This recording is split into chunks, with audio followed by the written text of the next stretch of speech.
acceptable, O Lord, my strength and my redeemer. Amen.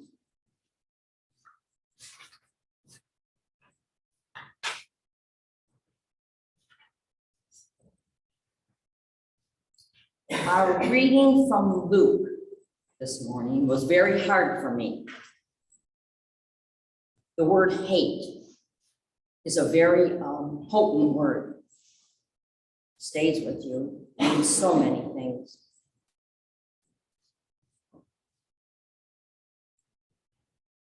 And I prayed about it. The cost of discipleship. It's called this for good reason. Jesus took faith and commitment to another level. It requires complete devotion from us, which means we cannot elevate ourselves, our immediate families, anything above him. As Jesus was going towards Jerusalem, the attending crowds were increasing in size and excitement. I guess Jesus was trying to weed out the ones who didn't understand, didn't feel it in their heart to follow him, but were concerned about where Jesus was leading them. Because the people imagined that he was about to establish a kingdom, because he always talked about the kingdom, in splendor and power. And these glories they expected to share. To be his disciple, one must be willing to carry his cross. Now, at that time, the Romans, when you were convicted, the convicted person has to carry their cross. God only knows how long until their own cross, until they were hammered up nailed up on the cross. And people in town would see this, and they didn't want to do anything wrong to be them carrying their cross. So they knew what carrying the cross meant. At that time was a symbol of suffering and death. Jesus did not wish to discourage men from following him, but warned them first to count the cost. Jesus's forewarning allows potential followers to consider and reconsider and reconsider and consider the cost of taking up his mission. Jesus knew he was on the way to the cross. The crowds who were with him thought he was on his way to an empire. He was talking about the kingdom of heaven. And they were thinking of the worldly power and glory. We must carefully count the cost of becoming his disciples so that we will firmly hold to our faith and won't be tempted to turn back later, especially when it gets difficult.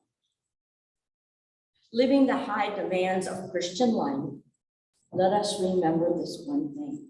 We are not left to fulfill them alone. Jesus will walk with us every step of the way and be there at the end to meet us. As I said in the beginning, I found this a hard passage for me, mainly with the word hate in there, but I found a real story that kind of relates to this, and it helped me open my eyes what Jesus meant. You don't take it literally, you just, okay, so this is a true story. It's like the holy angel sent us. Okay, this man was named Francis August Schaeffer. Anybody ring a bell? Not a teacher. He was born in 1912 and died in 1984. He was a late theologian and philosopher whose life and books have impacted thousands for Christ. Now, Francis was raised in a non-Christian home. After he became a Christian, his father did not want him to go to college and did not want him to become a minister, which young Francis felt called to be. When the moment finally came where he had to make the decision to go with what he thought God wanted or submit to his father's wishes, Francis asked in a strained voice, "Pop, give me a few minutes to go down into the cellar and pray." In fear and uncertainty, he went down there and wept, hot tears of sorrow for his father. Then, in an act of desperate and simple faith, he did something that he would never advise anyone else to do, but what was right for him at that time. He prayed, "Oh God, please show me." Then he took out a coin and said, "Heads, I'll go in spite of my dad's desires." Flipped the coin, it was heads. Still weeping, he cried out, "God, be patient with me. If it's heads again this time, I will go." Flip the coin, heads. The third time, he pleaded, "Once more, God, I don't want to make a mistake with Dad upstairs. Please now, let it be heads again." Flip the coin, it was heads. So he went upstairs and told his dad that he had to go.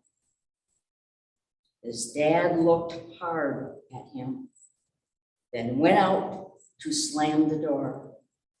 But just before the door hit the frame, the dad's voice came through.